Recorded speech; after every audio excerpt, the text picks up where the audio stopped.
Okay. Well, to me, it sounds like your vision is kind of broad. It doesn't sound like it's just in the Oakland Public Schools. It sounds like you're more trying to get the community more involved with the schools instead of just talking about the schools and the community is just around the school.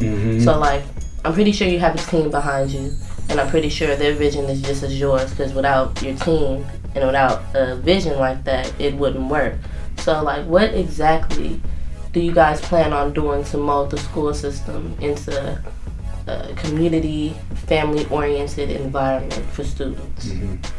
I appreciate you think the team is all lined up already. It's I would say that we're not quite there. I do have a very strong belief that the role of schools now going forward is to connect young people to the things that they're passionate about and provide the skills and the support necessary for their own unique gifts and talents to be nurtured. But also there's a common set of skills and expectations that we have for young people in this society, and we have to support that so that every young person is able to read and write, that they can do mathematics well. So some of the core, we got to get that right. But then the schools should be places that really support and nurture individual purpose. Like the things that matter most at the end of the day is, what's your core purpose? Why are you here? What is it that you want to do in this world? And how do we nurture that inside of schools? And then kind of relationships that we have, the relationships that matter to us, both kind of familial but also collegial and friend relationships. So how does schools become places of, deeply connecting to individual purpose, connecting to relationships and passion?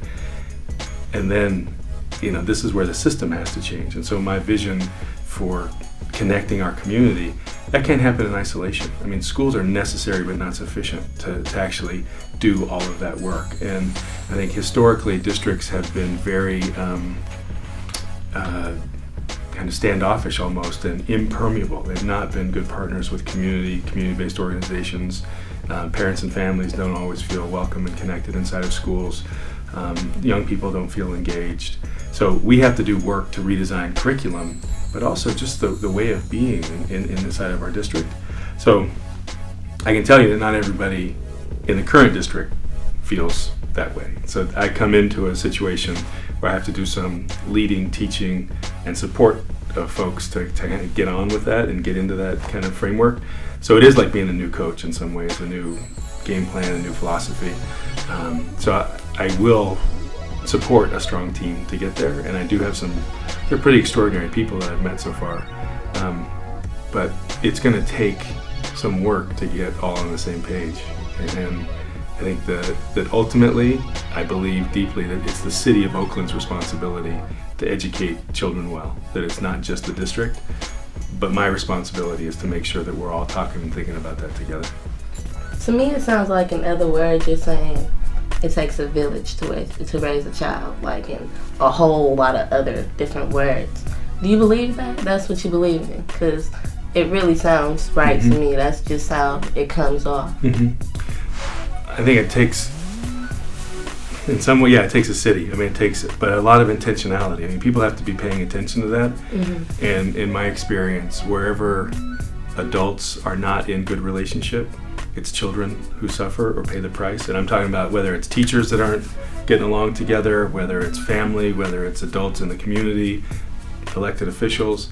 If adults can't get over their own issues, it's kids and young people who, with less power and less agency in the way our society is structured, who suffer. And in particular, I think that the redesign of our education system is so necessary because the largely reproductive effect, and what I mean by reproduction is that I think that there are institutional structures, the way that the system was built in the first place, education, that has the kind of outcomes that we see, the disparate outcomes by race, class, language learners, that the system was not necessarily designed to make sure that every single young person was successful, that it sorts and selects. Like basically whatever situation you were in before you got into school is largely what happens after school. There are some examples, but it's not about every one of our kids being deeply well known and well supported to be high achieving. So So we have to fundamentally change that system, and I don't think that we can do that just by changing schools. We have to change our relationships in the community, with community members, with other agencies. And so I think it's not just the village, I think it's the institutions, I think it's individuals. I think we have to kind of rethink and imagine what it would be like to be well cared for, period. And so yes, it takes a village, but not just as it is. It takes everybody interested in becoming different. And so the answer is yes, and Yes,